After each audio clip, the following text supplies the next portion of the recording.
Good morning. Let's see, did the rain stop? Well, look at that. Good. I got a little nervous because in the process of, before worship started, saying hi to everybody, shaking hands, all that kind of stuff. And George comes up to me and he shakes hands with me. He says, "Welcome." And as soon as he did that, I heard, whoosh, like a thunder. I was like, "Uh-oh, that's foreboding." But it's probably not. It's okay. Well, it's great to see everybody. I was realizing, I think I've come here, I've been, preaching in some way or been a part of y'all for like almost a year and a half, isn't it? January, I think, of 20. Yeah. 21. Yeah, even more than that even. Wow. I was looking back at that and you ever think about that sometimes where you go back and you're just like, if you only knew, like if you, like, how things would have ended up. It's crazy how life works to me. But something else I was thinking about though was like, even I've been in front of you guys and talked and know many of you and I always make sure to share something about me, because if I'm gonna get up here and talk about God and ask you to change, I better be honest about me and be vulnerable. And I realized, I was like, I don't think you guys know everything about me. And so it's like, it's amazing that even after all that time, you still don't know everything about me. And so I think it's important for me to share that I love coffee. Like a lot. Like a lot. That's why it was a little dangerous when you guys give me gift cards for coffee, because I'm like, you already see how fast I talk? And like how I generally, look like a fly running around everywhere. And that's on only 3 cups of coffee. So be careful with that. But I really love coffee, and it's more than that. And I think this is the confession part. I got to be honest with you. And I've been working on it a long time, lots of therapy, but I'm a bit of a coffee snob. Okay? Yeah. See, you get it. Or wait a minute. Are you mad at me for it? Okay, good. So we see each other. Good. But like, I am a coffee snob. Like I was traveling and someone's like, "Oh, here we go. Let's go to McDonald's for coffee." I'm like, well, why don't we just go to the local gas station while we're at it? It's just like, what are we doing? But it's like, yeah, I'm a bit of a coffee snob, and I mean, that's really, part of the reason why even I started a coffee shop. It's like, because like no other coffee place is good enough, so I'll just do it myself. And I love everything about coffee, because I mean, it wasn't just about the nice little pick me up you get or the taste. It's like there's a whole fascinating world in there about beans and how to roast them and all the different ways, like how you can make different flavors come out of the same bean, but just by changing a few things. It's a fascinating thing. It really, really is.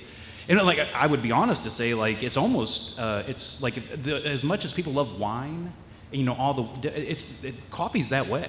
Like when you make coffee, when we're testing things and cupping it, you can, as it changes, you can get 5 different flavor profiles out of just one single cup of coffee as it like goes on. It's just a fascinating thing. And so like, just your regular, I know some of y'all remember, some of y'all don't. Mr. Coffee, you just like put in the Folgers and do that.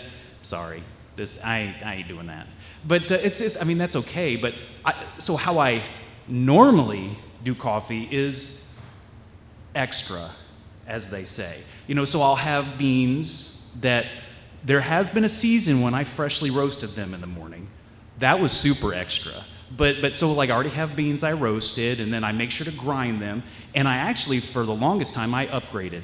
But like I had a hand grinder that I hand growed, that I dialed in. And then I made sure while that's happening, the water was getting to just the perfect temperature, because believe it or not, there's a perfect temperature that you have to have for coffee. And then made sure the cup was warmed even. And then you let it, and there's lots of different ways you can steep coffee, but French press, I think, is probably one of the better ways, in my humble opinion. So I have my nice little French press, and you put the beans in there, and when the water's at the right temperature, then you make sure you put it in there. 4 minutes. That's what you need. 4 minutes to let it sit. Don't go over. Don't go under. 4 minutes. And then as soon as that 4 minutes hit, you put the plunger in, and then you pour the cup of coffee, and then it's just like, it's perfection. Like if you ever wanted to know what heaven tasted like, just do that, and you just tasted heaven. That's probably not true, but to me, sometimes. Well, here's the problem with that. I still do all that. It's a lot, especially this, like yesterday morning when I I had flown in, and I didn't get in until like 2 o'clock in the morning, but I had to get up at 6 o'clock in the morning because I had work to do. And, that process was challenging at 6 o'clock in the morning after 4 hours of sleep. And it harkened back to the day where I wish I had this wonderful thing-ish of the Keurig machine. Okay, no judgment, I promise. How many people have a Keurig at their house? Yeah, okay. I was just gone for a couple weeks, and that's all they had. I suffered. I did it. I drank their coffee out of a Keurig, but it's a great machine. It really, and to be honest, like some of the high-end Keurigs, they're pretty nice. So, because you can set temperature, and you can set how much water, and you can make your own cups, and so there's a lot of stuff you can do. But even some of the cups that are pre-made, they're not bad, and you can just put them in there, and it's wonderful. It's like once it gets warmed up, and it's like 30 seconds, and you got, depending on how you go about it, you get a decent cup of coffee. I mean, I got by in a pinch, and it works pretty good. But I say all that to say it is representative of like the kind of world we live in now, right? Because we live in like that a push button kind of world where it's called the modern era, by the way. We've been in it for about 300 plus years or so, and it's this idea of like where you turn a crank, or you spin a wheel, or you push a button, or you touch something on your touch screen, and boom, something wonderful happens instantaneously. It's like, do you guys remember like that office supply, Staples? Remember that? They had that was easy button. Remember that? It is really like that. Because you can be like, oh, I want to water the lawn. Boom, that was easy. Boom, you're done. Or there's just so many, I was just looking at, I was in the grocery store and seeing all these frozen meals, and it's just like you can have chicken carbonara or like all these complicated meals, and just like you put it in for like 2 minutes, boom, and you can have cuisine from all over the world, just like that. Just boom, that was it. You don't have to make it, because I know how to make chicken it's great. But it takes about an hour to make that stuff, where I can just have it in 3 minutes if I don't count the grocery store ride. Or even like the phone. Like the phone is that is like the epitome of or a great representation of the world we kind of live in. Like literally, I right before worship, I was just FaceTiming one of my friends up in Virginia, just like that. I literally was like, oh, I forgot to vacuum before I left my place, so I opened up my Roomba app, and boom, I vacuumed. I didn't have to do it. See, it's like wonderful, isn't it? But that's the kind of world we live in, and I think it's a great and glorious and beautiful time to be alive, right? But I think sometimes that we kind of take that concept or that ability a little too far. Or maybe a better way to say it would be we put these buttons in places they really don't belong. Let me tell you what I mean by that. Like, especially when it comes to like life, like real life, not coffee. But like real life, I think sometimes we put buttons on things that it seems like it's the smart thing to do. It seems like that's the efficient thing to do, but it really doesn't work. Like, think about it. How many people here have ever had to try to forgive somebody, right? And you can sit and go like, okay, well, I forgive them, and you're like, boom, that was easy. And then maybe sometimes it is. You're like, oh, you ever done that? You feel this weight lifted, but then all of a sudden something happens. You're like, boom, oh, I do not forgive them. Or even if it's yourself, it's just like, and then we get frustrated sometimes. It's like, I thought I did this like 77 times, or like, you see what I'm saying? It's like we want to forgive, but we push it just doesn't work. Or like guilt. Like, or just you've done something wrong, or you've hurt somebody, and maybe even they've come to you and they've done the work of forgiving you, verbalizing it, and you're like, okay, well, that felt good, and you're like, oh, that was easy, that's over, but then it just out of nowhere just creeps up on you. It's like, oh, I feel bad about. Okay, no, and you got to push that button again, and maybe it feels good for a little bit, but it just comes back. Or, I mean, I know everybody here can agree with this one, grief. Grief is just something that just keeps coming, right? I mean, it's been like, what has it been? It's been like over a decade since my parents passed away. And I mean, I can sit and talk about them just fine and laugh, and then I could just be. I remember I was just somewhere random, and boom, I just had so much grief for missing my dad, just so much. It was 10 years ago. It's crazy, and it's like, wait a minute, I thought I got over this. Like I thought I've been fine with it, but you see what I'm talking about? We put these buttons in a place. It's good intentions. It's good. But it just doesn't work there. There's something that it just doesn't do. Does it make sense what I'm talking about? You ever wonder, like, ever took the time to sit back and go, like, why doesn't that work? Or maybe the better question is, like, what would work?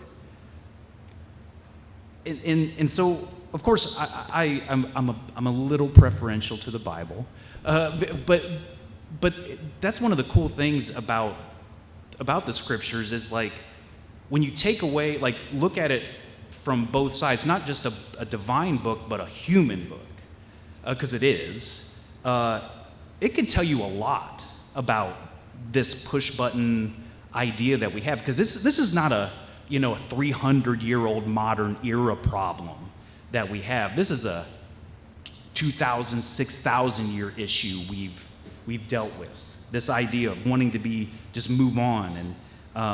And funny enough, one of the best bits of wisdom comes from an unusual book in the Bible, from the book of James. I don't know if anybody's ever read that book. It's an interesting book. We don't know who actually wrote it. I mean, obviously James.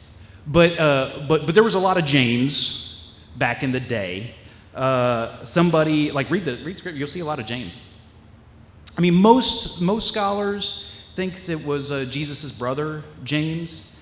But that's not important, because, we get caught up in those things sometimes, and it's not important. But what is important is, we may not know who James is, but you all know who James is. Let me explain what I mean by that.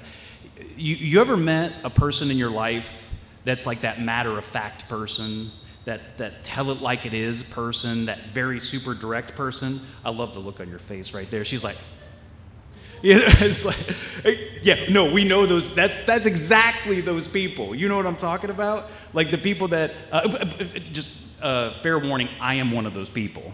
And so, like, I've really worked on that as a pastor, because that does not work as a pastor sometimes. But like it is, and I'll be the first to admit, it's coming from that ilk of people.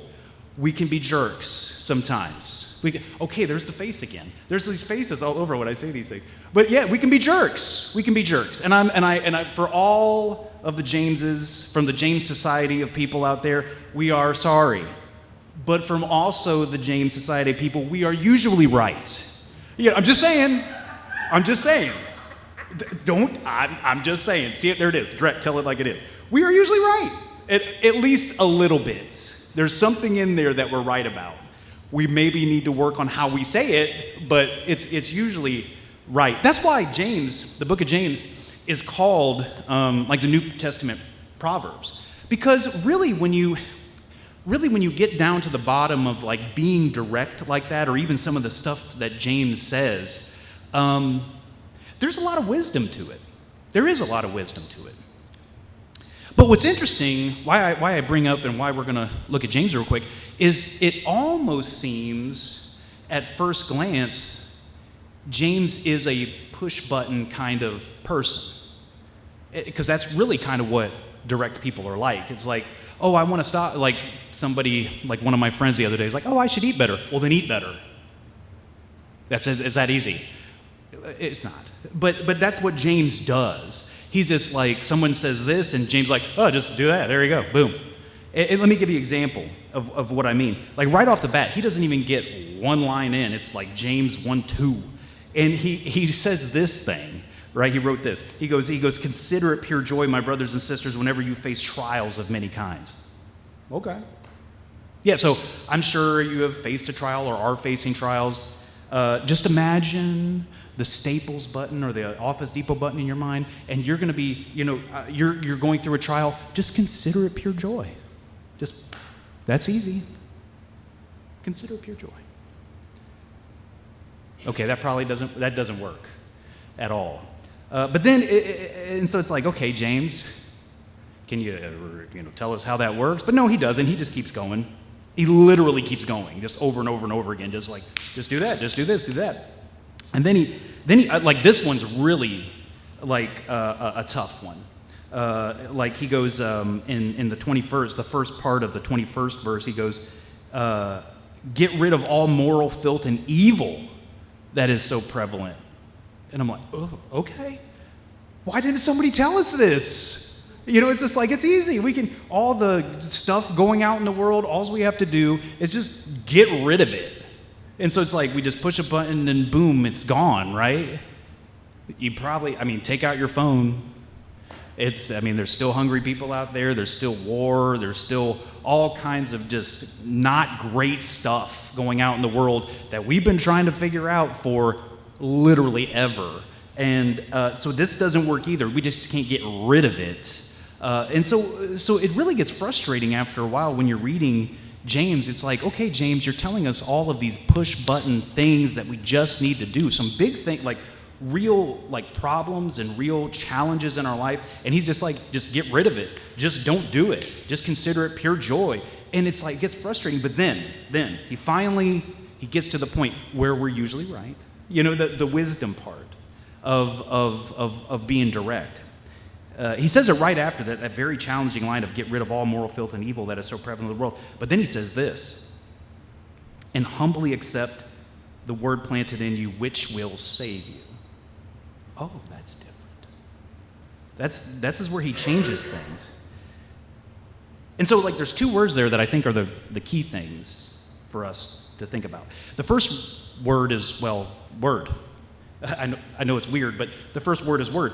And I'm sure with all your experience in the church or around the church, or even if you haven't been in the church, you've heard that word before. Maybe it was, maybe it's very nice to you and you hear it. Sometimes it's been used not so great ways. And it shows up in Scripture a lot of different ways. There's not just one definition of what word means. Generally speaking, it means a special revelation to God's people. That's generally what it means.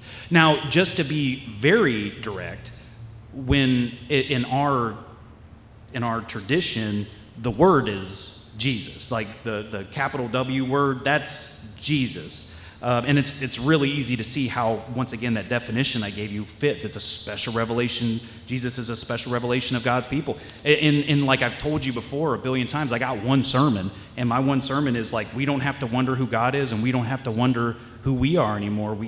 Jesus is literally who God is, full of love, joy, peace, patience, kindness, and goodness, and gentleness, and we're made in the image of Jesus, so we are love, joy, peace, patience, and kindness, and goodness as well. This is who we are. We don't have to wonder about those things. That's a really great revelation, if you ask me, that we answer those two biggest questions. But that's not the only meaning of word. Because when you start thinking about word in its actual general meaning of a special revelation of God to God's people, it can literally be anything, because it is. Think about, you can say preaching. That would be obviously one way. But reading, think about it. There was a Bible study just over there. We get that's the word, the special revelation to us when we study even by ourselves. Music is a wonderful way. I think we overlook that sometimes. How God can reveal so many things to us through music. Honestly, I think it's because music is so complicated, that's really, I think, one of the primary languages of the universe is music. And so we get so many revelations through that. There was this one story that I remember that really drove this home to me was in one of my churches I was at, we did, and I think you guys have done this before, Disciple Bible Study. You've seen that? Yeah. It's really cool, by the way. I mean, it's a commitment. It's like 30 plus weeks, and you're with the same people, and you read the whole thing. And it's a lot. But one of the things that I got to do as a pastor is not usually, purposely at the end of every disciple, there's time for communion, time for Eucharist. It's a particular tradition I was in at the time. They were very strict about communion, and only pastors could do it, and blah, blah, blah, blah, blah. So a pastor had to be there to bless the sacraments and administer them and all that kind of good stuff. And so always in the May time of the year, that's when all the invitations would go out for pastors to come to these homes and all this stuff. And so I got mine, and I always felt weird about it, because I wasn't just showing up it's always special to serve, communion. It always is for me. As we get to know each other more, and Gina will buckle up for September apparently, but communion is a really, really special thing to me, so you'll see what I mean by this. So it's always been special to do that, but I always felt weird going into this because these are people who have been together for literally almost a year, and a lot of stuff's been discussed, and a lot of stuff's happened, relationships have been formed, and usually at the end of it, there's this point where you're like doing that weird, awkward thing where you're talking, you're affirming one another in their gifts and what they brought to the table, and it really is a lovely thing. It really is. But for someone who hasn't been there for all that time, it's awkward because I remember for this one, usually I would find a corner somewhere and I would just kind of like hide there because I was like, oh, I don't belong here, because there's some really intimate stuff going down sometimes. But I remember I heard this one story where there was a young lady there, literally young lady. I don't even think she was barely 20, and she had said, and literally she had been there the whole time, and she was honest. She goes, I only came because my mom asked me to be here. She said it was important for me to be there, and she goes, I love my mom, so I came. I came not believing any of this business. I don't want anything to do with it. I came strictly for my mom, which is like great daughter, right? So she wins Daughter of the Year, whenever that was. But then she said, and then she looked at a person that was part of there. But then she goes, but something changed for me about halfway through. She shared that they were in this conversation, which happens sometimes. If you ever win Disciple or any Bible study, there's always this moment of utter chaos when everybody's talking and who knows what's going on. But this was happening. And then somebody just looked at her, this woman that was there, looked at her and just said 3 words to her, completely like out of nowhere. She just looked at her, like connected with her and said, you are worthy. That was it. And she said she don't know what happened, but something happened within her. First of all, she never heard those words before. And I'm assuming she probably did, but she never heard those words before. Really like that connection, and felt it like she is worthy. And she goes, that was the first time I was like, I actually feel not even worthy to be around these people, but worthy to be, in a relationship and a connection to God. And she goes, that changed everything for me. And so I didn't come here for my mom now. I came here for my mom and for this. And it's just crazy. And that was a special revelation to her. 3 words out of nowhere from a person. Nothing fancy, nothing, but boom, there it was. Oh, just before I forget, do you know you're worthy? I mean, do you really know that you're worthy to be loved by the creator of the universe, that you're worthy to be loved by the people that he or that God created? Will you humbly accept this special revelation of God, because it'll save you? Anyways, that's word. But then there's another word there. And it's weird, and it's this word, planted. The word planted within you. First of all, I am not a farmer by any stretch of the imagination. I am horrible at that stuff. I tried. I'm not very good at it. But in my vast experience in farming, I've learned this important thing. Planting is not pushing. That's what I figured out. There's my wisdom. There you go.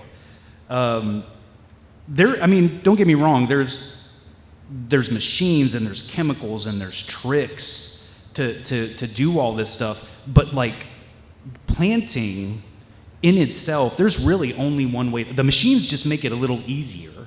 But planting is a very hard, like it's a rigorous thing, how we do this. Garden outside, y'all know, you gotta prepare the ground and make sure it has the right nutrients and not enough water, and then you have to make sure that it gets enough sunlight or too much sunlight, or you got to make sure to plant the things right at the right time of year, and then you can do all of those things, right? All of these complicated things that are very black and white about how we do things. But here's the crazy thing about planting. There comes a point in all the things that you do, like all the tricks and all the buttons and all the stuff, you just got to wait. And really, you just got to wait there, and who knows what's going to happen. Like you can do everything right and something doesn't grow. Or you can like do it right. And it's all these things, you just have no control about what happens. You just step back and go, okay, here we go. All you can do is just keep watering it and tending it and taking care of it, and just having faith that it'll grow. Because like planting takes work and time and honestly faith for whatever happens, whatever is going to happen. And see, this is what's great about the ancient world. They just were not a push button type of world. They knew this. They were a very agrarian society. And so it was real easy when they heard this word planted, that they knew how that connected to their spiritual life, right? Because they knew that when it came to the like cultivating your soul, you have to do the work.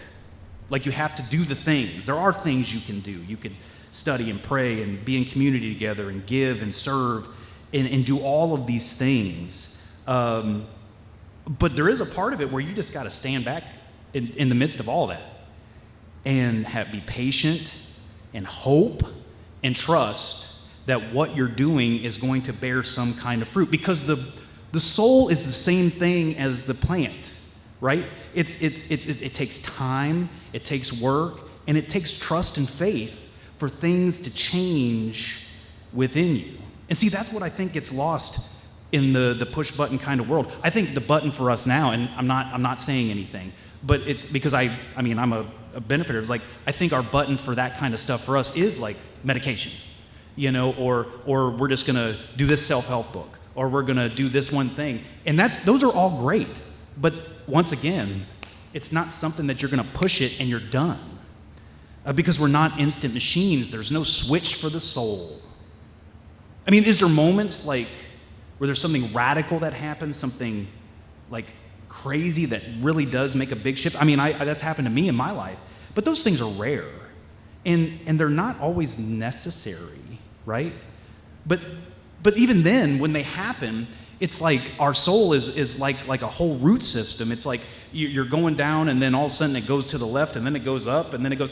You know what I'm talking about? It's like you're doing really, really good, and then like you just go left, and you're like, oh, I shouldn't have done that, and then you go backwards, like whoa. But then you think nothing's happening, but then all of a sudden, boom, little sprout comes up. You're like, oh, okay, something's changing, something's happening, because that's the danger of looking at our souls like they're just buttons to push and fix. Because when something's not happening, and I know you know what I'm talking about when I'm talking about this, like you get angry, you get judgmental, you get impatient, and not just about you, right? Because I was even thinking about the lectionary thing about today, in the lectionaries about Paul, and he was saying, I do what I don't want to do, and remember that scripture? He's talking exactly about this. But we think this about us, but we never think about this for other people, right? These people, like people in our lives, they're going through the same things we are. They don't have push button souls either. And so when we don't realize that that it takes time and work and patience for them too, that's when we get angry and judgmental and things just relationally break down with us. And then we choke out the life and the growth that's happening in ourselves and other people. So ultimately what James is saying is like, do you want to consider it pure joy when you face trials of many kinds? Earlier he said, do you want to be slow to speak and quick to listen and slow to anger? Do you want to get rid of all moral filth and evil that's so prevalent in the world? He says this. He says, humbly accept this special revelation of God to his people that we don't have to wonder who God is. We don't have to wonder who we are anymore. And plant that within you, which means like do the work, be patient, and trust and hope that revelation planted inside of you will eventually bear fruit, and you will change. The people in your life will change. The world will change. Because you see, that's the key to following Jesus, I think. That's the key to changing our soul, of living into this image that God made us to be. It looks a whole lot more like a seed, like a coffee bean, a green coffee bean, than any kind of button. And so I'll leave you with a question: is like, are you willing to push, or are you willing to plant? And I'll be transparent. I mean, spoiler alert, I've dealt with a lot of struggles in my life, and I am just as hard on and direct on myself as I am on other people, by the way. And so like I'll struggle with something, I'm like, don't do that anymore, Sam. And then here I am pawing it, just doing it. And I would get so angry, and then it was actually coffee that helped me. Follow me. It is in the process of doing all the beans and stuff, I got to this idea of like, oh, I'm gonna plant my own coffee tree. Yeah, well, I'm sorry. but it's right, it's ridiculous, trust me, I found that out. Because I was like, I'll just plant my own tree, right? And so I got beans, and I was like, what do? You take a bean and you take a seed and you just put it in the ground and you just water it, right? No, that's not what you do. And so like I had to find out, I was like, I did the work and looked online in the book of knowledge, and I was like, oh, I have to take 2 specific green coffee beans and put them in a damp paper towel and germinate them, and then I have to get this soil just right and the light's just right and the temperature's just right. I got to do all these things. And then and it was crazy because at the same time I was reading this and going through a few things, I was like, oh, well, this is me. This is me this is the thing that I wanted. And so I like use these trees as like, I actually named them certain things I was struggling with, because I wanted to remind myself, like as they grew and as that like this thing is the thing that I'm struggling with in my soul. And I know it's going to take work, it's going to take time, but I also know it's going to take faith and trust and hope that that thing one day is going to actually produce coffee. I mean, I actually still have 3, just to let you know, I have 3 coffee trees. I really do. They probably won't make coffee cherries for another 30 years, but hey, I may be okay by then. I don't know. But you see what I'm saying? It's like I needed a graphical. I need something I could put my hands on to like take a look and remind myself that I don't have a push button soul. And I know you guys have the same issues that I have. Maybe it's addiction or forgiveness or guilt or grief. I can tell you this, whatever it is at exterior of that, just remember that like you are worthy, that you have been made in the image of God, and you don't have to wonder who the image of God is and what that person looks like in the world. And you can be healed of whatever you're struggling with, and you can become the person that God has always made you to be. And I don't know how you can like really hold on to that. Maybe it is planting your favorite whatever. Or maybe you're just more of a brain person and you can think that. But like we have to have grace to ourselves and other people that's how our soul works. That it takes time, it takes patience, and it takes hope, trust, and faith that thing will grow, that we will change. And so I just leave you with this. Will you humbly accept the special revelation of God planted within you? Because I promise you, it will save you. Let me pray for us. All loving, all gracious God, I give you thanks for these words, these texts, for James even, that's been saved for us for thousands of years, telling us who you are and who we are. And I know all of us here are struggling with something. We've probably been struggling with several things for a long period of time, and we've probably tried to do all these quick fixes. And so I pray that what James has shared with us today, what you have shared with us today, that we'll have grace to ourselves, that we'll realize that, yes, there are things that we can do to cultivate change in our life, but ultimately there's a part of it where we just have to step back and trust that your Spirit is working within us as well, and working in other people.